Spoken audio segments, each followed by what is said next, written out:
ഈശോ മിശിഹായ്ക്ക് സ്തുതിയായിരിക്കട്ടെ. യേശുവിൽ ഏറ്റവും സ്നേഹം നിറഞ്ഞ നിത്യജീവൻ ശുശ്രൂഷയിലെ ഏറ്റവും പ്രിയപ്പെട്ട ദൈവജനമേ, ദൈവത്തിൻ്റെ വലിയ കൃപാവരങ്ങൾ ഒഴുകുന്ന ഒരാഴ്ച കാലഘട്ടങ്ങളിലൂടെ നമ്മൾ കടന്നു പോവുകയാണ്. ഒരു പെന്തക്കുസ്ത ദിനത്തിന് വേണ്ടി സഭയും ദൈവജനവും ഒരുങ്ങുന്ന കാലഘട്ടം. നമുക്കും പരിശുദ്ധാത്മാവിനാൽ നിറയപ്പെട്ട് ഈ കാലഘട്ടത്തിൻ്റെ വലിയ കൃപയിൽ ജീവിക്കാൻ വേണ്ടി പ്രത്യേകം പ്രാർത്ഥിക്കാം. ഇന്ന് നമ്മൾ ചിന്തിക്കുന്നത് ഈ നിത്യജീവൻ ശുശ്രൂഷയിൽ ആത്മാവിൻ്റെ വലിയൊരു കൃപയ്ക്ക് വേണ്ടി പ്രാർത്ഥിക്കുകയും ആ ഒരു ആത്മീയ ശക്തി നിറയപ്പെടുവാൻ നമ്മൾ പ്രാർത്ഥിക്കുകയും ചെയ്യുകയാണ്. നമ്മൾ ചിന്തിക്കുന്നത് പ്രധാനമായിട്ടും വിശ്വാസികളുടെ ജീവിതത്തിൽ പരിശുദ്ധാത്മാവ് പ്രവർത്തിക്കുന്ന 10 വഴികളെക്കുറിച്ചാണ് നമ്മൾ ചിന്തിക്കുന്നത്. പരിശുദ്ധാത്മാവ് ഒരു വിശ്വാസിയുടെ ജീവിതത്തിൽ പ്രവർത്തിക്കുന്ന 10 വഴികളെക്കുറിച്ച് നമുക്കിന്ന് വളരെ ശക്തമായിട്ട് ചിന്തിക്കാം. യേശുവിൽ ഏറ്റവും സ്നേഹമുള്ളവരെ, മാമോദീസ വഴി എനിക്കും നിങ്ങൾക്കും ലഭിക്കപ്പെട്ട ആത്മാവിൻ്റെ ചൈതന്യം നമ്മിൽ കുടികൊള്ളുന്നതും അത് വിശ്വാസത്തിൽ വളർത്തപ്പെട്ട് നമ്മുടെ ജീവിതത്തിൽ സ്ഥിരമായൊരു ആത്മീയ അനുഭവമായിട്ട് മാറാൻ ദൈവം ആഗ്രഹിക്കുന്നുണ്ട്. അതാണ് ഒരു വിശ്വാസിയുടെ ജീവിതത്തിൽ പരിശുദ്ധാത്മാവ് പ്രവർത്തിക്കുന്ന 10 വഴികളുണ്ട്. മാമോദീസ സ്വീകരിക്കപ്പെട്ട ഒരു വ്യക്തിയിൽ 10 രീതിയിലുള്ള ഒരു പ്രവർത്തനങ്ങളുണ്ടാകും. എങ്ങനെയൊക്കെയാണ് നമുക്ക് ചിന്തിക്കാം. നമുക്കറിയാം, പരിശുദ്ധ അമ്മയുടെയൊക്കെ ജീവിതം നോക്കിയാൽ പരിശുദ്ധാത്മാവിൻ്റെ പ്രവർത്തനം വന്നു കഴിഞ്ഞപ്പോൾ ആത്മാവിൽ പ്രവർത്തിച്ചൊരു അമ്മയായിരുന്നു പരിശുദ്ധ അമ്മ. അതുകൊണ്ടാണ് പരിശുദ്ധ അമ്മയുടെ പേരിന് മുമ്പിൽ പരിശുദ്ധ എന്ന് ദൈവം ചേർക്കപ്പെട്ടത്. അങ്ങനെയെങ്കിൽ നമ്മുടെയൊക്കെ ജീവിതത്തിൽ മാമോദീസ വഴി സ്വീകരിക്കപ്പെട്ട ആത്മാവ് നമ്മളെ ഓരോരുത്തരെയും ഓരോ കാലഘട്ടങ്ങളിൽ പരിശുദ്ധരാക്കി മാറ്റുന്നുണ്ടെന്ന് നമ്മൾ വ്യക്തമായി മനസ്സിലാക്കണം. നമുക്ക് ചിന്തിക്കാം, ഏതൊക്കെയാണ് ഈ 10 വഴികൾ. ഒന്നാമത്തെ വഴി, പരിശുദ്ധാത്മാവ് പഠിപ്പിക്കുകയും ഓർമ്മിപ്പിക്കുകയും ചെയ്യുന്ന ഒരു സഹായിയാണ്. ഒരു വ്യക്തിയെ പരിശുദ്ധാത്മാവ് നിറഞ്ഞു കഴിയുമ്പോൾ ആ വ്യക്തിയെ പഠിപ്പിക്കും. സഭയെക്കുറിച്ച്, സഭയുടെ പ്രബോധനത്തെക്കുറിച്ച്, സഭയുടെ ബോധ്യങ്ങളെക്കുറിച്ച്, വിശ്വാസ സത്യങ്ങളെക്കുറിച്ച്, അതുപോലെ തന്നെ ഈ ലോകത്തിൻ്റെ ഗതിവിഗതികളെക്കുറിച്ച് ഒരു വ്യക്തിയെ പഠിപ്പിക്കുന്നതിനാണ് യഥാർത്ഥത്തിൽ പരിശുദ്ധാത്മാവ്. അങ്ങനെയെങ്കിൽ നമ്മുടെയൊക്കെ ജീവിതത്തിൽ ഓരോ കാലഘട്ടങ്ങളിലും തിരിച്ചറിവ് നൽകുന്നത് പരിശുദ്ധാത്മാവാണ്. അതുകൊണ്ട് ഇങ്ങനെ പറയാറുണ്ട്, ബെറ്റർ ഹെൽപ്പർ എന്ന് പറയും, നല്ല സഹായി. യഥാർത്ഥത്തിൽ പരിശുദ്ധാത്മാവ് ഒരു വ്യക്തിയുടെ ജീവിതത്തിൽ നല്ലൊരു സഹായിയാണ്. നമുക്ക് ചിന്തിക്കാം, യോഹന്നാന്റെ സുവിശേഷത്തിൽ 14-ാം അധ്യായം 26-ാം വാക്യം, ജോൺ ചാപ്റ്റർ 14 വേഴ്സ് 26 വചനം പറയാണ്, യേശു തൻ്റെ ശിഷ്യന്മാരോട് പറഞ്ഞു, എൻ്റെ നാമത്തിൽ പിതാവ് അയക്കുന്ന ഒരു സഹായകനായ പരിശുദ്ധാത്മാവ് എല്ലാ കാര്യങ്ങളും നിങ്ങളെ പഠിപ്പിക്കുകയും ഞാൻ നിങ്ങളോട് പറഞ്ഞിട്ടുള്ളതെല്ലാം നിങ്ങളെ അനുസ്മരിപ്പിക്കുകയും ചെയ്യും. അപ്പോൾ യഥാർത്ഥത്തിൽ ദൈവം പറയാൻ ആഗ്രഹിക്കുന്നത് പിതാവ് വഴി പുത്രനിലൂടെ പ്രഘോഷിക്കപ്പെട്ടുവെങ്കിലും ഈ കാലഘട്ടത്തിൽ നമ്മുടെ ഉള്ളിൽ അത് പ്രബോധനമായിട്ട് നൽകുന്നത് യഥാർത്ഥത്തിൽ പരിശുദ്ധാത്മാവാണ്. അപ്പോൾ പരിശുദ്ധാത്മാവ് നമ്മിൽ വന്നിട്ടുണ്ടെങ്കിൽ ഒന്നാമത്തെ വഴി തുറക്കപ്പെടുന്നത് പരിശുദ്ധാത്മാവ് നമ്മളെ പ്രബോധിപ്പിക്കുകയും പഠിപ്പിക്കുകയും ചെയ്യും. അതുകൊണ്ട് ഒന്നാമത്തെ കാര്യം, പരിശുദ്ധാത്മാവ് പഠിപ്പിക്കുകയും ഓർമ്മപ്പെടുത്തുകയും ചെയ്യുന്ന ഒരു വലിയ സഹായിയാണ്. അങ്ങനെയെങ്കിൽ ഈ സഹായിയെക്കുറിച്ചിട്ട് ദൈവവചനവും അതുപോലെ സഭയുടെ പ്രബോധനങ്ങൾ നൽകുന്നത് പ്ലാരക്കെറ്റസ് എന്ന് പറഞ്ഞ ഒരു പേരാണ് കൊടുത്തിരിക്കുന്നത്. അത് ഗ്രീക്ക് പദമാണ്. ഈ ഗ്രീക്ക് പദത്തെ സഹായി എന്നും അല്ലെങ്കിൽ അഡ്വക്കേറ്റ് എന്നും അല്ലെങ്കിൽ കൗൺസിലർ എന്നൊക്കെയും ഉപയോഗിക്കാറ്. നമുക്കറിയാം, നമ്മളൊരു കൗൺസിലറിൻ്റെ അടുത്ത് പോകുന്നത്, ഒരു കൗൺസിലിങ്ങിന് പോകുന്നത് എന്താണ്? ആ വ്യക്തിക്ക് എന്നെ സഹായിക്കാൻ പറ്റും, എൻ്റെ മാനസിക സ്ഥിതിയെ സഹായിക്കാൻ പറ്റും. ആരാണ് ഒരു അഡ്വക്കേറ്റ്? നമുക്കറിയാം, ഒരു വിധി പ്രസ്താവിക്കുമ്പോൾ ഒരു അഡ്വക്കേറ്റിൻ്റെ വലിയ ന്യായവാദങ്ങൾ എപ്പോഴും സഹായമാണ്. അതുപോലെ തന്നെ ഒരു സഹായി എന്ന് പറഞ്ഞാൽ ഒരു ഹെൽപ്പറാണ്. ഓരോ കാര്യത്തിലും നമ്മൾ സഹായം. ഇതാണ് പരിശുദ്ധാത്മാവിനെ കുറിച്ചിട്ട് സഭ പഠിപ്പിക്കുന്നത്. അതുപോലെ ദൈവവചനം നമ്മൾ ഓർമ്മപ്പെടുത്തുന്നത്, പരിശുദ്ധാത്മാവ് യഥാർത്ഥത്തിൽ ഒരു സഹായിയാണ്, ഒരു അഡ്വക്കേറ്റാണ്, അതുപോലെ നമ്മുടെ ജീവിതത്തിലെ ഒരു കൗൺസിലറാണ്. യഥാർത്ഥത്തിൽ അങ്ങനെ ഒരു പരിശുദ്ധാത്മാവിനെ സ്വീകരിക്കപ്പെട്ട നമ്മൾ ഈ ആത്മാവിൽ ജീവിക്കാൻ തുടങ്ങുമ്പോൾ ഇതെല്ലാം നമ്മുടെ ജീവിതത്തിൽ ലഭിക്കുന്ന ഒരവസ്ഥയായിട്ട് മാറും. ഇങ്ങനെ പറയാറുണ്ട്, പരിശുദ്ധാത്മാവ് ക്രിസ്തുവിനെ അനുഗമിക്കുന്ന അനുയായികൾക്ക് ജ്ഞാനപൂർവമായ ഒരു ശക്തിയാണ്. ക്രിസ്തുവിനെ അനുഗമിക്കുന്ന ഒരു ജ്ഞാനിക്ക് അല്ലെങ്കിൽ ക്രിസ്തുവിനെ അനുഗമിക്കുന്ന ഒരു ശിഷ്യന് ജ്ഞാനപൂർവമായ ഒരു ശക്തിയാണ് യഥാർത്ഥത്തിൽ പരിശുദ്ധാത്മാവ്. ക്രിസ്തുവിനെ അറിയാനും ക്രിസ്തുവിനെ പങ്കുവെക്കാനും ക്രിസ്തുവിൻ്റെ സ്വന്തമാകാനും യഥാർത്ഥത്തിൽ ജ്ഞാനം നൽകുന്ന ഒരു വ്യക്തിയാണ് പരിശുദ്ധാത്മാവ്.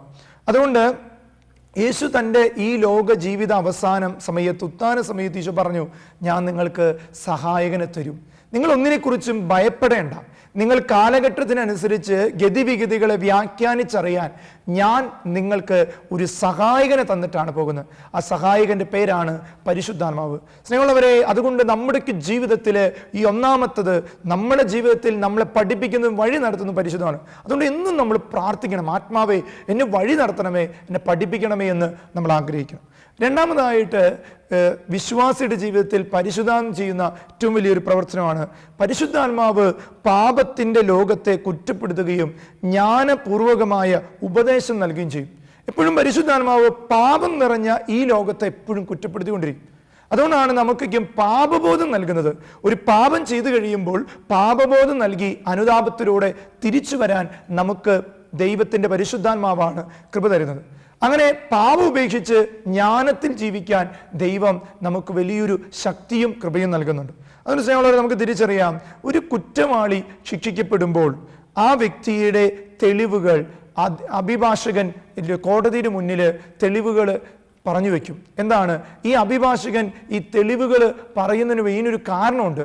കാരണം ആ വ്യക്തിയുടെ ജീവിതത്തിലെ തെളിവുകൾ, തെറ്റ് ചെയ്തതിൻ്റെ തെളിവുകൾ, ഇതുപോലെ നമ്മളൊക്കെ ചെയ്ത പാപത്തെ തെളിയിച്ച് കാണിച്ചു തരുന്ന അല്ലെങ്കിൽ പുറത്താക്കി തരുന്ന ഒരു വലിയ ഒരു അഡ്വക്കേറ്റാണ് യഥാർത്ഥത്തിൽ നമ്മുടെ ജീവിതത്തിൽ പരിശുദ്ധാത്മാവ്. അപ്പോൾ അതുകൊണ്ട് നമ്മൾ പരിശുദ്ധാത്മാവിനോട് പ്രാർത്ഥിക്കുമ്പോഴാണ് യഥാർത്ഥത്തിൽ നമ്മുടെ ജീവിതത്തെ തന്നെ വ്യാഖ്യാനിച്ചെടുക്കാനും നമുക്ക് വന്നുപോയ കുറവുകളെ മനസ്സിലാക്കാനും സാധിക്കുക. യോഹന്നാന്റെ സുവിശേഷത്തിലെ 16-ാം അധ്യായം 7-8 തിരുവചനം പറയുന്നത്, എന്നിരുന്നാലും ഞാൻ നിങ്ങളോട് സത്യം പറയുന്നു, ഞാൻ പോകുന്നത് നിങ്ങൾക്ക് പ്രയോജനകരമാണ്. കാരണം ഞാൻ പോകുന്നില്ലെങ്കിൽ സഹായകൻ നിങ്ങളുടെ അടുക്കിലേക്ക് വരികയില്ല. എന്നാൽ ഞാൻ പോയി അവനെ നിങ്ങളുടെ അടുക്കിലേക്ക് അയക്കും. അവൻ വരുമ്പോൾ പാപത്തെക്കുറിച്ചും നീതിയെക്കുറിച്ചും ന്യായവിധിയെക്കുറിച്ചും ലോകത്തെ ബോധ്യപ്പെടുത്തും. അങ്ങനെ സ്നേഹമുള്ളവരെ, യേശു ഈ ലോകത്തുനിന്ന് പോയപ്പോൾ ന്യായവിധിയെക്കുറിച്ച് പഠിപ്പിക്കാൻ, സത്യവചനത്തെക്കുറിച്ച് പഠിപ്പിക്കാൻ, ന്യായത്തെക്കുറിച്ച് അറിഞ്ഞ് മനസ്സിലാക്കാൻ ദൈവത്തിൻ്റെ പരിശുദ്ധാത്മാവിനെ നമ്മുടെ മുന്നിലേക്ക് അയച്ചിരിക്കുക. ഇതാണ് രണ്ടാമതായിട്ട്, ദൈവത്തിൻ്റെ പരിശുദ്ധാത്മാവ് ലോകത്തിൻ്റെ പാപത്തെക്കുറിച്ച് കുറ്റപ്പെടുത്തും. അങ്ങനെ എന്താണ് ശരി തെറ്റ് എന്നുള്ളത് തിരിച്ചറിയാനുള്ളൊരു ജ്ഞാനം ദൈവം നമുക്ക് നൽകും. മൂന്നാമതായിട്ട്, ദൈവത്തിൻ്റെ പരിശുദ്ധാത്മാവ് നമുക്ക് നൽകുന്ന വഴി, പരിശുദ്ധാത്മാവ് വിശ്വാസികളിൽ വസിക്കുകയും അവരെ നിറയുകയും ചെയ്യും. ഒരു വിശ്വാസിയുടെ ജീവിതത്തിൽ പരിശുദ്ധാത്മാവ് വന്ന് നിറയുകയും അവരെ നയിക്കുകയും ചെയ്യും. യഥാർത്ഥത്തിൽ നമ്മൾ മാമോദീസയിലൂടെ പരിശുദ്ധാത്മാവ് ഒരു വിശ്വാസിയുടെ ജീവിതത്തിൽ വന്നു വസിച്ചു. അതിനുശേഷം ആ വ്യക്തിയുടെ വ്യക്തിപരമായ പ്രാർത്ഥനയിൽ ആ വ്യക്തിക്ക് പരിശുദ്ധാത്മാവിനാൽ നിറഞ്ഞു ജീവിക്കാനുള്ള കൃപ ലഭിക്കുകയാണ്. കൊരിന്ത്യർ എഴുതിയ ലേഖനത്തിൽ 3-ാം അധ്യായം 16-ാം തിരുവചനം പറയുന്നുണ്ട്, നിങ്ങൾ ദൈവത്തിൻ്റെ ആലയമാണെന്നും ദൈവാത്മാവ് നിങ്ങളിൽ വസിക്കുന്നുവെന്നും നിങ്ങൾക്കറിഞ്ഞുകൂടെ. യഥാർത്ഥത്തിൽ നമ്മളെല്ലാം ദൈവത്തിൻ്റെ ആലയമായി മാറുന്നത് മാമോദീസയിലൂടെ. വിശ്വാസ ജീവിതം നമ്മൾ സ്വീകരിച്ച സമയത്ത് പരിശുദ്ധാത്മാവ് നമ്മുടെ ഉള്ളിൽ വന്നു വസിച്ചു. പിന്നീട് നമ്മുടെ വ്യക്തിപരമായ പ്രാർത്ഥനകളിലും ബലിയർപ്പണങ്ങളിലും നല്ല കുമ്പസാരങ്ങളിലും ആരാധനകളിലും വചന ശുശ്രൂഷകളിലും നമ്മൾ പങ്കെടുക്കുമ്പോൾ യഥാർത്ഥത്തിൽ ആത്മാവ് നമ്മൾ നിറഞ്ഞ് വഴി നടത്തുകയാണ് ചെയ്യുന്നത്. അതുകൊണ്ട് സ്നേഹമുള്ളവരെ, പരിശുദ്ധാത്മാവ് ഒരു വിശ്വാസിയുടെ ജീവിതത്തിൽ എന്നും ആ വ്യക്തിക്ക് വസിക്കുകയും നിറയുകയും വഴി നടത്തുകയും ചെയ്യുന്ന ഒരു വ്യക്തിയാണ്. നാലാമതായിട്ട്, ദൈവത്തിൻ്റെ പരിശുദ്ധാത്മാവ് വെളിപാടിൻ്റെയും ജ്ഞാനത്തിൻ്റെയും ശക്തിയുടെ ഉറവിടമാണ്. ഒരു വ്യക്തിയിൽ പരിശുദ്ധാത്മ വന്നു കഴിയുമ്പോൾ ആ വ്യക്തിക്ക് സ്വർഗത്തെക്കുറിച്ച്, ന്യായവിധിയെക്കുറിച്ച്, ജ്ഞാനത്തെക്കുറിച്ച്, ഈ കാലഘട്ടത്തിൻ്റെ ഗതിവിഗതികളെക്കുറിച്ച് വെളിപാടുകൾ ദൈവം വെളിപ്പെടുത്തി കൊടുക്കും. രണ്ടാമതായിട്ട്, ഈ വെളിപാടുകളെ പഠിപ്പിക്കാനുള്ള ഒരു ജ്ഞാനം ദൈവത്തിൻ്റെ പരിശുദ്ധാത്മാവ് ഒരു വ്യക്തിക്ക് കൊടുക്കും. അങ്ങനെ ജ്ഞാനം ലഭിച്ച വ്യക്തി ശക്തിയോടെ ആ വചനം പ്രസംഗിക്കുകയും ഈ ലോകത്ത് ഇറങ്ങിത്തിരിക്കും. പൗലോസ് ശ്ലീഹായെ പോലെ ഇറങ്ങിത്തിരിച്ച് വിജാതിരുടെ ഇടയിൽ പോലും ഒരു സുവിശേഷമായിട്ട് മാറാനുള്ള ഒരു ആത്മീയ ശക്തി പരിശുദ്ധാത്മാവുള്ള ഒരു വ്യക്തിക്ക് ലഭിക്കും. അതുകൊണ്ടാണ് ദൈവത്തിൻ്റെ വചനം കൃത്യമായിട്ട് പഠിപ്പിക്കുന്നുണ്ട്. 1 കൊരിന്ത്യർ 2-ാം അധ്യായം 10-11 തിരുവചനങ്ങൾ, നമുക്ക് ദൈവം അതെല്ലാം ആത്മാവ് മുഖേന വെളിപ്പെടുത്തിയിരിക്കുന്നു. ഈ ലോകത്തിൻ്റെ സത്യങ്ങളെല്ലാം ദൈവത്തിൻ്റെ പരിശുദ്ധാത്മാവ് മുഖേനയാണ് നമുക്ക് വെളിപ്പെടുത്തി കിട്ടുന്നത്. എന്തെന്നാൽ ആത്മാവ് എല്ലാ കാര്യങ്ങളിലും ദൈവത്തിൻ്റെ നിഗൂഢ രഹസ്യങ്ങൾ പോലും അന്വേഷിച്ച് കണ്ടെത്തുന്നു. ദൈവത്തിൻ്റെ നിഗൂഢ രഹസ്യങ്ങൾ നമുക്ക് മനസ്സിലാക്കണമെങ്കിൽ, ഈ കാലഘട്ടത്തിൻ്റെ ഗതിവിഗതികളിലൂടെ മനസ്സിലാക്കണമെങ്കിൽ ആത്മാവ് കൂടിയേ തീരൂ. വചനം പറയാണ്, മനുഷ്യന്റെ അന്തർഗതങ്ങളും അവന്റെ ആത്മാവല്ലാതെ മറ്റാരാണ് അറിയുക? അവന്റെ ഉൾപ്പൊരുളുകളെ പോലും തിരിച്ചറിയാൻ കഴിവുള്ളത് പരിശുദ്ധാത്മാവാണ്. എന്നിട്ട് പറയാ, അതുപോലെ തന്നെ ദൈവത്തിന്റെ ചിന്തകൾ ഗ്രഹിക്കുക ദൈവാത്മാവില്ലാതെ മറ്റാർക്കും സാധിക്കില്ല. ഈ ലോകത്ത് വചനം പഠിക്കാനും വചനം ജീവിക്കാനും അതുപോലെ നമ്മുടെ മക്കളെ വളർത്താനും ദൈവത്തിന്റെ ജ്ഞാനം നമുക്ക് വേണമെങ്കിൽ പരിശുദ്ധാത്മാവിനോട് നമ്മൾ ശക്തമായിട്ട് പ്രാർത്ഥിക്കണം സ്നേഹമുള്ളവരെ. അതുകൊണ്ട് വചനത്തിന്റെ ആഴം നമ്മളെ പഠിപ്പിക്കുന്നതിനാണ് ദൈവം അവന്റെ അനുയായികൾക്ക് തന്നെ വെളിപ്പെടുത്തി കൊടുക്കുന്നത് പരിശുദ്ധാത്മാവിനോടാണ്. ദൈവം നമുക്ക് വെളിപ്പെടുത്തി തരുന്നത് പരിശുദ്ധാത്മാവിനാണ്. അതുകൊണ്ടാണ് സ്ലീഹന്മാര് പെന്തക്കോസ്ത ദിനത്തില് അവരറിഞ്ഞ ദൈവാനുഭവത്തെ ലോകത്ത് പകർന്നു കൊടുക്കാൻ പോയി. അപ്പൊ ദൈവം തന്നെ അവർക്ക് വെളിപ്പെടുത്തി കൊടുത്തത് ഒരു പെന്തക്കോസ്ത അനുഭവത്തിലൂടെയാണ്.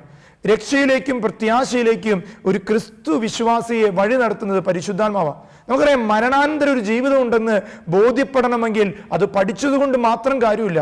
ആത്മാവിൻ്റെ ഒരു ബോധ്യം ഒരു വ്യക്തിക്ക് വേണം. നിത്യജീവനെ കുറിച്ച് ഒത്തിരി പഠിച്ചതുകൊണ്ട് കാര്യമില്ല. ഇറ്റേണൽ ലൈഫ് ഒരു വ്യക്തിയുടെ അനുഭവമായി മാറണമെങ്കിൽ അത് പരിശുദ്ധാത്മാവ് ഒരു വ്യക്തിയിൽ വന്നു തീർന്നാൽ മാത്രമാണ് ആ വ്യക്തിക്ക് ആ ഒരു വിശ്വാസ സത്യത്തെക്കുറിച്ച് പഠിക്കാനും അതറിയാനും പറഞ്ഞു കൊടുക്കാനും സാധിക്കുള്ളൂ. അതുകൊണ്ട് ഈ ലോകം മുഴുവൻ സാക്ഷ്യം വഹിക്കാൻ ഒരു വ്യക്തിക്ക് കൃപ ലഭിക്കുന്നത് യഥാർത്ഥത്തിൽ പരിശുദ്ധമാണ്. ഈ കാലഘട്ടത്തിന്റെ സുവിശേഷവൽക്കരണത്തിലേക്ക് ദൈവം തിരഞ്ഞെടുത്ത പ്രവാചകരെ പോലെയുള്ള വൈദികരെയും ശുശ്രൂഷകരെയും ദൈവം കൊണ്ടുവന്നത് പരിശുദ്ധാത്മാവിന്റെ വരദാന കൃപകളിലൂടെയാണ്. അതുകൊണ്ട് സ്നേഹമുള്ളവരെ, നമ്മൾ തിരിച്ചറിയണം, ഈ കാലഘട്ടത്തിൽ ആത്മാവിന്റെ ഒരു നിമന്ത്രണങ്ങളെ കേൾക്കാൻ നമ്മുടെ കാതുകളെ നമ്മൾ കൊണ്ടുവരണം. അഞ്ചാമതായിട്ട് പരിശുദ്ധാത്മാവ് ഒരു വ്യക്തിക്ക് തുറന്നു കൊടുക്കുന്ന അഞ്ചാമത്തെ വഴി, വരാനിരിക്കുന്നവയെ കുറിച്ച് അറിവും ഉൾപ്രേരണയും സത്യാത്മാവ് പറഞ്ഞു കൊടുക്കും. വരാനിരിക്കുന്ന ഈ കാലഘട്ടങ്ങളെ കുറിച്ച് പഠിപ്പിക്കും. ഏശയ്യാ പ്രവാചകനും ജെറമിയായും പ്രഖ്യാപിച്ചത് വരാനിരിക്കുന്ന കാര്യങ്ങളെ കുറിച്ചാണ്. യേശുവിന്റെ ജീവിതത്തെക്കുറിച്ചും ഏശയ്യാ പ്രവാചകൻ പ്രഖ്യാപിച്ചതിനൊരു വളരെ വലിയൊരു കാരണം ആത്മാവ് ആ വ്യക്തിയിൽ ഉണ്ടായിരുന്നു. അതുകൊണ്ട് കുടിൽ കൊണ്ട് ദൈവത്തിന്റെ ആത്മാവ് അവന്റെ നാവിൽ വന്നിറങ്ങപ്പോൾ അവന്റെ ആത്മാവ് കൊണ്ട് ശക്തിയോടെ പ്രസംഗിക്കാൻ തുടങ്ങിയെന്ന് ജെറമിയ പ്രവാചകനെ കുറിച്ചും ഏശയ്യയെ കുറിച്ചും പ്രഖ്യാപിക്കുന്നുണ്ട്. എസെക്കിയേൽ പ്രഖ്യാപിക്കുന്നുണ്ട്, എല്ലുകൾ കിരികിരാ ശബ്ദത്തോടെ ജീവൻ പ്രാപിക്കുന്നത്. ഇതെല്ലാം അവർ പ്രവചിക്കുന്നത് ആത്മാവിന്റെ നിറവ് കൊണ്ടാണ്. സ്നേഹമുള്ളവരെ, മത്തായിയുടെ സുവിശേഷത്തിൽ മത്തായി തന്നെ യേശുവിന്റെ പ്രവചനത്തെക്കുറിച്ച് പഠിപ്പിക്കുന്നുണ്ട്. മഴ പെയ്തു, വെള്ളപ്പൊക്കം ഉണ്ടായി, കാറ്റൂതി, അത് ഭവനത്തിന്മേൽ ആഞ്ഞടിച്ചു, എന്നാൽ ഉറച്ചു നിൽക്കുന്ന ഭവനങ്ങളൊന്നും വീണുപോകില്ലെന്ന് മത്തായി സുവിശേഷകൻ ഈ കാലഘട്ടത്തെക്കുറിച്ച് പ്രവചിച്ചിട്ടുണ്ടെങ്കിൽ, നമുക്കുണ്ടായ വെള്ളപ്പൊക്കങ്ങളെ കുറിച്ചുള്ള ബോധ്യങ്ങൾ അവിടെ എഴുതി വെച്ചിട്ടുണ്ടെങ്കിൽ, അത് പരിശുദ്ധാത്മാവ് കാലഘട്ടങ്ങളെ കുറിച്ച് പ്രവാചകരിലൂടെ സുവിശേഷകരിലൂടെ കാലഘട്ടത്തിന്റെ സുവിശേഷവൽക്കരണത്തിലൂടെ നമ്മളെ പഠിപ്പിക്കുന്നുണ്ടെന്നുള്ള സത്യം നമ്മൾ തിരിച്ചറിയണം. അതുകൊണ്ട് വരാനിരിക്കുന്ന ചില ബോധ്യങ്ങളെ പഠിപ്പിക്കാൻ ദൈവത്തിന്റെ പരിശുദ്ധാത്മാവിന് മാത്രമേ സാധിക്കുള്ളൂ. നമ്മുടെ ജീവിതത്തിൽ വരാനിരിക്കുന്ന അനുഗ്രഹങ്ങളെ കുറിച്ചും നമ്മുടെ ജീവിതത്തിൽ വരാൻ പോകുന്ന സഹനങ്ങളെക്കുറിച്ചും ദൈവത്തിന്റെ പരിശുദ്ധാത്മാവിനോട് ചേർന്ന് നിന്നാൽ ആർക്കും ബോധ്യപ്പെട്ട് മനസ്സിലാക്കി ജീവിക്കാൻ കഴിയുമെന്ന് തിരിച്ചറിയുക. യോഹന്നാന്റെ സുവിശേഷത്തില് 16-ാം അധ്യായം 13-ാം തിരുവചനം പറയുന്നുണ്ട്, പരിശുദ്ധാത്മാവ് സത്യാത്മാവ് എന്ന് വിളിക്കപ്പെടും, കാരണം അവൻ വിശ്വാസികളുടെ എല്ലാ സത്യത്തിലേക്കും നയിക്കും. പരിശുദ്ധാത്മാവ് ഒരു വിശ്വാസിയെ എല്ലാ സത്യങ്ങളിലേക്ക് നയിക്കുന്ന ഒരു കൃപയിലേക്ക് വളർത്തും. സ്നേഹമുള്ളവരെ, ആറാമതായിട്ട് പരിശുദ്ധാത്മാവ് വിശ്വാസികൾക്ക് ആത്മീയ സമ്മാനങ്ങൾ നൽകും. പരിശുദ്ധാത്മാവ് നിലനിൽക്കുന്ന ഒരു വ്യക്തി വരദാനങ്ങൾ കൊണ്ട്, ഫലങ്ങൾ കൊണ്ട്, ദാനങ്ങൾ കൊണ്ട് നിറയപ്പെടുന്ന ഒരു വ്യക്തിയാണ്. അതുകൊണ്ട് നമ്മുടെയൊക്കെ ജീവിതത്തിൽ പരിശുദ്ധാത്മാവ് ആത്മീയ സമ്മാനങ്ങൾ തരുന്നതാണ്. ഓരോ വ്യക്തിയും ആഗ്രഹിക്കുന്നതാണ് ആത്മീയ വരങ്ങളിൽ ജീവിക്കണം, ആത്മീയ വരദാനങ്ങളിൽ ജീവിക്കപ്പെടണമെന്ന്. സ്നേഹമുള്ളവരെ, നമ്മുടെയൊക്കെ ജീവിതത്തിൽ ഈ ആത്മീയ വരങ്ങൾ ലഭിക്കണമെങ്കിൽ പരിശുദ്ധാത്മാവിനോട് വിശ്വസ്തത പുലർത്തണം. പരിശുദ്ധാത്മാവിനോട് നമ്മുടെ ജീവിതത്തിൽ സറണ്ടർ ചെയ്യണം. നമ്മളെ തന്നെ വിട്ടുകൊടുക്കുമ്പോഴാണ് ആത്മാവ് ഒരു വ്യക്തിയുടെ ജീവിതത്തിൽ വലിയ കൃപയായിട്ട്, വലിയൊരു അഭിഷേകമായിട്ട് വരിക. അങ്ങനെ വരുമ്പോൾ ഈ കാലഘട്ടത്തിലെ സുവിശേഷവൽക്കരണത്തിൽ ഒത്തിരി ആത്മാക്കൾ രക്ഷിക്കാൻ പറ്റും. അതുകൊണ്ടാണ് വരദാനങ്ങൾ ഉപയോഗിച്ച് ശുശ്രൂഷ ചെയ്യുന്ന വ്യക്തികൾ അനേകരുടെ മാനസാന്തരത്തിന് കാരണമായത്. അതുകൊണ്ട് വ്യക്തികളുടെ കണ്ണിൽ നോക്കി ആത്മാവിനാൽ ആ വ്യക്തിയെ വേദനിപ്പിക്കുന്ന കാര്യങ്ങളെ പുറത്തെടുക്കാനുള്ള ഒരു ആത്മീയ കൃപ പരിശുദ്ധാത്മാവ് ഈ കാലഘട്ടങ്ങളിൽ നമുക്ക് നൽകും. അതുകൊണ്ട് സ്നേഹമുള്ളവരെ, നമ്മുടെയൊക്കെ ജീവിതത്തിൽ, നമ്മുടെ കുടുംബത്തിൽ ഈ വരങ്ങൾ ഉപയോഗിക്കുന്ന, ആത്മാവിൽ വളരുന്ന വ്യക്തിയായിട്ട് നമ്മൾ മാറണം. അപ്പോഴാണ് ഈ സമ്മാനമാകുന്ന gift of the holy spirit നമുക്ക് കിട്ടുക. അങ്ങനെ പരിശുദ്ധാത്മാവിൻ്റെ ദാനങ്ങളിലും വരങ്ങളിലും വളരുന്ന ശുശ്രൂഷകര്, വൈദികര്, സന്യസ്തര്, അതുപോലെ ആത്മായ ശുശ്രൂഷകർ ഉണ്ടാകുമ്പോൾ സഭയെ തകർക്കാൻ സാത്താൻ ഒരിക്കലും കഴിയില്ലെന്ന് സഭ തന്നെ നമ്മളെ പഠിപ്പിക്കുന്നുണ്ട് സ്നേഹമുള്ളവരെ. ഏഴാമതായിട്ട് പരിശുദ്ധാത്മാവ് നൽകുന്ന ഒരു ഏഴാമത്തെ വഴി ഇതാണ്: വിശ്വാസികളുടെ ജീവിതം പരിശുദ്ധാത്മാവിൻ്റെ ഒരു മുദ്രയാണ്. ഞാനും നിങ്ങളും വിശ്വാസികളായത് പരിശുദ്ധാത്മാവിൻ്റെ അഭിഷേക തൈലം കൊണ്ട് മുദ്ര ചെയ്യപ്പെട്ടിട്ടാണ്. നമുക്കറിയാം, മാമോദീസയിലൂടെ ഒരു വ്യക്തി സഭയുടെ അംഗമാകുന്നത്, സഭയുടെ പുറത്തു നിന്ന് അദ്ദേഹം സഭയിലേക്ക് അംഗമാകുമ്പോൾ പരിശുദ്ധാത്മാവിൻ്റെ തൈലം കൊണ്ട് അദ്ദേഹത്തെ മാമോദീസ വെച്ച് പരിശുദ്ധാത്മാവിൻ്റെ സ്വന്തമായി സ്വീകരിക്കുന്നു. സൈരലേപനത്തിലൂടെ ആത്മാവിൻ്റെ ഒരു ജ്വലനം ഒരു വ്യക്തിക്ക് കിട്ടുന്നു. പിന്നീടുള്ള ബലിയർപ്പണങ്ങളും കൂദാശകളും ഒരു വ്യക്തിയുടെ ജീവിതത്തിൽ ആത്മീയ നിർവൃതികൾ ലഭിക്കുന്നുണ്ട്. സ്നേഹമുള്ളവരെ, അതുകൊണ്ട് നിയമത്തിൻ്റെ ഒപ്പാണ് യഥാർത്ഥത്തിൽ പരിശുദ്ധാത്മാവ്. ഒരു വ്യക്തിയുടെ ജീവിതത്തിൽ ഒരു മുദ്രയാണ്. ഒരു നോട്ടുമാലയിൽ അല്ലെങ്കിൽ ഒരു നോട്ടിൻ്റെ ഉള്ളിൽ ഗവർണറുടെ ഒപ്പ് വയ്ക്കുമ്പോൾ, അല്ലെങ്കിൽ നമുക്കറിയാം ആ നോട്ടിന് വില നൽകുന്നത് അതിലുള്ള ഒരു ഒപ്പാണ്. ഇതുപോലെ പരിശുദ്ധാത്മാവ് നിന്റെ ശിരസിൽ, നിന്റെ ബുദ്ധിയിൽ, നിന്റെ ജ്ഞാനത്തിൽ വെച്ചിരിക്കുന്ന ഒരു ഒപ്പുണ്ട്. അതാണ് ആത്മീയ ചൈതന്യം. അതാണ് നമുക്ക് മാമോദീസയിലൂടെ, സ്ഥൈര്യലേപനത്തിലൂടെ കൂദാശകൾ ലഭിച്ച് ഒരു പുരോഹിതൻ എന്ന നിലയ്ക്ക് എനിക്ക് പൗരോഹിത്യത്തിലൂടെ ആത്മാവ് തന്ന ഒരു മുദ്രയുണ്ട്. അതാണ് പൗരോഹിത്യം എന്നത്. വിവാഹത്തിലൂടെ ഒരു കുടുംബത്തിന് ലഭിക്കുന്ന ഒരു മുദ്രയുണ്ട്, പരിശുദ്ധാത്മാവിൻ്റെ ഒരു ഒപ്പുവെപ്പ്. അങ്ങനെയാണ് കുടുംബത്തിൽ ഒരു ഭാര്യയും ഭർത്താവും ഒന്നായി തീരുന്നത്. സ്നേഹമുള്ളവരെ, അതുകൊണ്ട് പരിശുദ്ധാത്മാവിൻ്റെ ഒരു ഒപ്പുവെപ്പ് നമുക്ക് ദൈവം തരുന്നുണ്ട്. എട്ടാമതായിട്ട് പരിശുദ്ധാത്മാവ് ഒരു ക്രിസ്ത്യാനിയുടെ ബലഹീനതയിൽ സഹായിക്കുന്ന ഒരു വ്യക്തിയാണ്. നമുക്കറിയാം, മനുഷ്യരെന്ന നിലയ്ക്ക് നമ്മളെല്ലാം ബലഹീനരാണ്. ചില പാപങ്ങൾ പിന്നെയും ആവർത്തിക്കപ്പെടുന്നതിന് കാരണം പരിശുദ്ധാത്മാവിന് ചിലപ്പോൾ ഒരു നിറവിൻ്റെ അസാന്നിധ്യങ്ങൾ നമുക്കുള്ളത് കൊണ്ടാണ്. സ്നേഹമുള്ളവരെ, പരിശുദ്ധാത്മാവ് ബലഹീനതയിൽ ഒരു മനുഷ്യനെ സഹായിക്കുന്നതാണ്. പല വിശുദ്ധരും മാരക പാപികളായിരുന്ന ഒരു കാലഘട്ടത്തിൽ നിന്ന് പരിശുദ്ധാത്മാവിൻ്റെ ഒരു ഉണർവിലേക്ക് കടന്നു വന്നപ്പോൾ അവരുടെ ജീവിതത്തെ മാറ്റിമറിച്ചിട്ടുണ്ട്. ഈജിപ്തിലെ മറിയം എന്ന ഒരു വേശ്യാവൃത്തി ചെയ്തിരുന്ന ഒരു പെൺകുട്ടി തൻ്റെ ജീവിതത്തിലെ വിശുദ്ധി എന്ന് കടന്നു വന്നപ്പോൾ, പരിശുദ്ധാത്മാവെന്ന അഗ്നി ആ വിശുദ്ധിയുടെ ജീവിതത്തിൽ കടന്നു വന്നപ്പോൾ സഭ കണ്ട ഏറ്റവും വലിയൊരു വിശുദ്ധയായി മാറി. അഗസ്തീനോസിന്റെ കഴിഞ്ഞകാല ജീവിതങ്ങളെ മാറ്റിമറിച്ച ഒരു ആത്മാവിന്റെ ചൈതന്യം, ഒരു കൊടുങ്കാറ്റ് അഗസ്റ്റിന്റെ ജീവിതത്തിൽ വന്നപ്പോൾ ഒരു വേദപാരംഗതൻ സഭയിൽ ഉണർവെടുത്തു. അതുകൊണ്ട് സ്നേഹമുള്ളവരെ, വിശ്വാസിയുടെ ജീവിതത്തിൽ പരിശുദ്ധാത്മാവ് എന്നത് ബലഹീനതയിൽ ബലമാകുന്ന ഒരു ശക്തിയാണ്. നമ്മൾ യുവജനങ്ങളും കുഞ്ഞുങ്ങളും കുടുംബങ്ങളും ജീവിതത്തിൽ എപ്പോഴെങ്കിലും ബലഹീനത വരുമ്പോൾ, ആത്മാവേ എൻ്റെ ബലഹീനതയിൽ എനിക്ക് ബലമായി മാറണമേ, ആത്മാവേ എൻ്റെ ബലഹീനതയിൽ എനിക്ക് ബലമായി മാറി ഈ തിന്മയ്ക്കെതിരെ പടപൊരുതാനുള്ളൊരു കൃപ ചോദിച്ചാൽ തീർച്ചയായിട്ടും ഈ കാലഘട്ടത്തിന്റെ പാപ സാഹചര്യങ്ങളെ തോൽപ്പിക്കാൻ സ്നേഹമുള്ളവരെ ദൈവത്തിന്റെ പരിശുദ്ധാത്മാവ് നമുക്ക് ശക്തി തരും. അതുകൊണ്ടാണ് റോമാക്കാർക്ക് എഴുതിയ ലേഖനത്തിൽ 8-ാം അധ്യായം 26 മുതൽ 27 വരെയുള്ള തിരുവചനം പറയുക, അതുപോലെ തന്നെ നമ്മുടെ ബലഹീനതയിൽ ആത്മാവ് നമ്മെ സഹായിക്കുന്നു. നാം പ്രാർത്ഥിക്കേണ്ടത് എന്തെന്ന് നമുക്കറിയില്ല, എന്നാൽ ആത്മാവ് തന്നെ വാക്കുകളില്ലാത്തതോടത്തോളം കൂടുതൽ നമുക്ക് വേണ്ടി മധ്യസ്ഥം വഹിക്കും. നമ്മുടെ ഞെരുക്കങ്ങളിൽ നമുക്ക് വേണ്ടി മധ്യസ്ഥം വഹിക്കുന്ന ഒരു പരിശുദ്ധാത്മാവ് നമുക്കുണ്ട്. നമ്മുടെ ഹൃദയങ്ങളെ പരിശോധിച്ചറിയുന്ന ആത്മാവ്, നമ്മുടെ ഇംഗിതങ്ങൾ മനസ്സിലാക്കി നമ്മളെ ശക്തിപ്പെടുത്തുന്ന പരിശുദ്ധാത്മാവ്. അതാണ് പൗലോസ് ശ്ലീഹ റോമിലെ സഭയ്ക്ക് എഴുതിയിട്ട് നമ്മളെ പഠിപ്പിച്ച്, നമുക്ക് വേണ്ട വിധം എങ്ങനെ പ്രാർത്ഥിക്കണമെന്നറിയില്ല, നമുക്ക് വേണ്ട വിധം എങ്ങനെ ഈ ബലഹീനതയിൽ നിന്ന് പുറത്തു വരണം എന്നറിയില്ല, എന്നാൽ ദൈവത്തിന്റെ പരിശുദ്ധാത്മാവ് നമ്മളെ സഹായിക്കുമെന്ന് കൃത്യമായി പഠിപ്പിക്കുക. സ്നേഹമുള്ളവരെ, 9-ാമതായിട്ട് പരിശുദ്ധാത്മാവ് വിശ്വാസികളെ പുതിയതാക്കുകയും അവർക്ക് നിത്യജീവൻ നൽകുകയും ചെയ്യും. ഒരു അനുതാപി അനുദപിച്ച് തിരിച്ചു വരുമ്പോൾ ആ വ്യക്തിയെ തുറന്നു വെച്ച ഒരു നിത്യജീവന്റെ വാതിലുണ്ട്. സ്നേഹമുള്ളവരെ, പരിശുദ്ധാത്മാവ് നിത്യജീവന്റെ വാതായനമാണ്. ലാസറിനെ നിത്യജീവനിലേക്ക് ഉയർപ്പിച്ചു കൊണ്ടുവന്നവൻ, നല്ല കള്ളന് സ്വർഗത്തിന്റെ ഗോവണി കർത്താവിന്റെ കാൽവരിയിൽ കാണിച്ചു കൊടുത്തവൻ, ഒറ്റക്കണ്ണൻ പടയാളി അവന്റെ വിലാപുറത്ത് കുത്തിയപ്പോൾ അവിടെ നിന്ന് പരിശുദ്ധാത്മാവ് അവന്റെ കണ്ണിലേക്ക് വീണപ്പോൾ അവനുണ്ടായ കാഴ്ചപ്പാടിന്റെ വ്യത്യാസം ദൈവത്തിന്റെ പരിശുദ്ധാത്മാവ് ഒരു വ്യക്തിയുടെ ജീവിതത്തിൽ കൊണ്ടുവന്ന. അതുകൊണ്ട് സ്നേഹമുള്ളവരെ, നമ്മൾ തിരിച്ചറിയുക, പരിശുദ്ധാത്മാവ് നമുക്ക് ഒരു പുതിയ ജീവിതവും നിത്യജീവനും നൽകും. അവസാനമായിട്ട് 10-ാമതായിട്ട് പരിശുദ്ധാത്മാവ് തുറന്നു വരുന്ന ഒരു വഴി ഇതാണ്: പരിശുദ്ധാത്മാവ് വിശ്വാസികളെ അവരുടെ ജീവിതത്തിൽ നല്ല ഫലങ്ങൾ കായ്ക്കാൻ, വിശുദ്ധീകരിക്കാൻ പ്രാപ്തരാക്കും. നമുക്കറിയാം, നല്ല നിലത്ത് വീണത് 100 മേനിയും 60 മേനിയും നൽകിയിട്ടുണ്ടെങ്കിൽ ആ നല്ല നിലത്ത് വിതയ്ക്കപ്പെട്ട ആത്മാവിന്റെ ചൈതന്യമാണ്. അവിടെ വളമായി നിന്നത് പരിശുദ്ധാത്മാവിന്റെ ശക്തിയാണ്. സ്നേഹമുള്ളവരെ, നമ്മുടേക്കും വിശ്വാസത്തിന്റെ നല്ല നിലങ്ങളിൽ ആത്മാവിനൊരു ചൈതന്യമുണ്ട്, ആത്മാവിനൊരു കൃപയുണ്ട്. നമ്മൾ പ്രാർത്ഥിക്കണം, ദൈവത്തിന്റെ പരിശുദ്ധാത്മാവേ, എൻ്റെ പടർപ്പുകളെ കത്തിച്ചമ്പലാക്കണമേ. എൻ്റെ വഴിയോരങ്ങളിൽ ചവിട്ടി മെതിച്ച വഴിയോരങ്ങളിൽ ആത്മാവിൻ്റെ ഒരു തീജ്വാല വന്നു വീഴട്ടെ. എൻ്റെ പാറപ്പുറങ്ങളെ പൊടിച്ചു വാർക്കാൻ കഴിവുള്ള ആത്മാവിൻ്റെ ഒരു വലിയ ശക്തി ഈ ഒരു പെന്തക്കോസ്ത് ദിനങ്ങളിൽ ഞങ്ങൾക്ക് നൽകണമേ എന്ന് നമ്മൾ പ്രാർത്ഥിക്കണം. ഗലാത്യക്കാർക്ക് എഴുതിയ ലേഖനത്തിന് 5-ാം അധ്യായം 22-25 തിരുവചനം പറയുന്നുണ്ട്, പരിശുദ്ധാത്മാവിന്റെ ബോധ്യവും ശക്തിയും മുഖേന വിശ്വാസികൾ ജഡത്തിന്റെ പാപപ്രവൃത്തികൾ ഏർപ്പെടുകയില്ല. പരിശുദ്ധാത്മാവ് ഒരു വ്യക്തി വരുമ്പോൾ ജഡത്തിന്റെ പ്രവൃത്തികൾ വിട്ടുപോകും.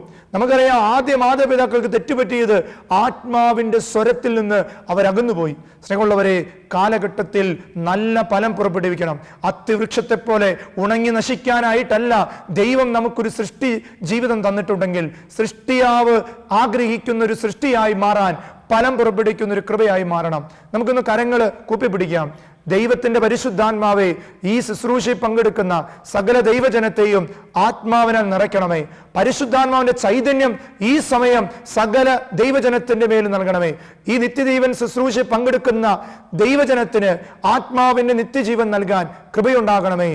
ആത്മാവാം ദൈവമേ വരണേ, എൻ്റെ ഉള്ളിൽ വസിക്കാൻ വരണേ. ദാഹിച്ചു നിന്നെ ഞാൻ തേടുന്നു, സ്വർഗം തുറന്നിറങ്ങി നീ വരണേ. ആത്മാവാം ദൈവമേ വരണേ. ഇപ്പോഴും എപ്പോഴും എന്നേക്കും ആമേൻ.